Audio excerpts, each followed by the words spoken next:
పూర్తి స్థాయిలో కూడా ప్రత్యర్థికి సంబంధించి 29,041 ఓట్లు వచ్చినాయి.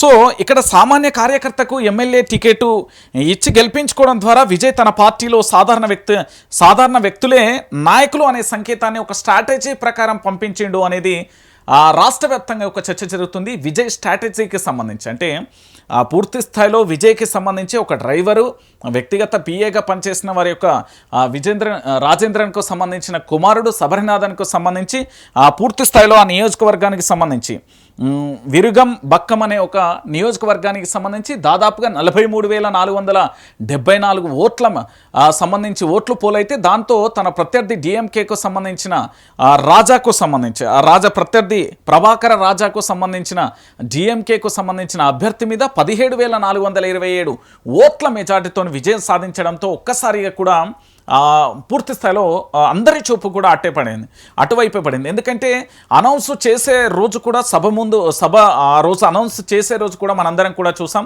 పూర్తి స్థాయిలో ఆయన బీటెక్ పూర్తి చేసిన తర్వాత టీవీకేకు సంబంధించి ఇక్కడ ఈ నియోజకవర్గానికి సంబంధించి అంటే విరుగం బక్కం సంబంధించిన నియోజకవర్గంలో పూర్తి స్థాయిలో కూడా ఆయన అక్కడ సెక్రటరీగా పనిచేసిన పరిస్థితి కనబడింది. సో డ్రైవర్ కుమారుడికి టికెట్ అనౌన్స్ చేయడంతో అందరి దృష్టి కూడా అటే వెళ్ళిపోయిన పరిస్థితి కనబడింది. ఒక సామాన్యుడైన డ్రైవర్గా దాంతోపాటు వ్యక్తిగత పిఏ పనిచేసిన వ్యక్తికి కుమారుడికి టికెట్ ఇవ్వడం అనేది ఆశ్చర్యం కల్పించి సో దాంట్లో భాగంగా ఈ శబరినాథ్కు సంబంధించి ఆయన గెలుపొందిన తర్వాత ఒక ఆశ్చర్యకరమైన తమిళనాడు రాజకీయాలు మొత్తం కూడా ఆసక్తికరంగా మారిపోయిన పరిస్థితి అయితే కనబడుతుంది.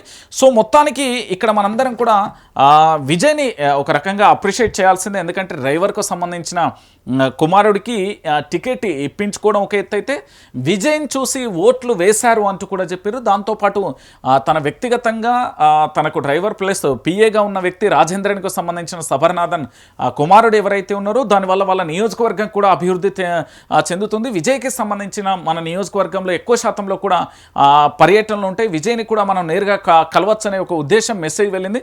సో చాలా చోట్ల పరిశ్రమలు కానీ వ్యాపారాలలో కానీ లేదా విద్యా సంస్థలలో కానీ లేదా వివిధ రంగాలలో పనిచేసినప్పుడు మనం చూస్తుంటాం మన చుట్టూ ఉండే వ్యక్తులు కానీ లేదా డ్రైవర్లు కానీ పిఏలు కానీ లేదా అందులో పనిచేసే వ్యక్తులు కావచ్చు ఎవరైనా కూడా నమ్మకాన్ని నిలబెట్టుకుంటే నమ్మకానికి ప్రతిదృశ్యమే ఈ విజయ్కి టీవీకేకు సంబంధించిన అధినేత విజయ్ తన యొక్క గొప్ప మనసును చాటుకున్నాడు అనుకో. సో మొత్తానికి ఇది టీవీకేలో ఆ పార్టీలోనే ఒక సంచలనం అని చెప్పొచ్చు. ఎందుకంటే శబరినాథన్ గెలుపు అనేది చాలా పార్టీకి ఉత్తేజాన్ని ఇచ్చింది అనుకోవచ్చు. సో పూర్తిగా కూడా టీవీకే అధినేత విజయ్ కూడా సంతోషాన్ని వ్యక్తం చేశారు.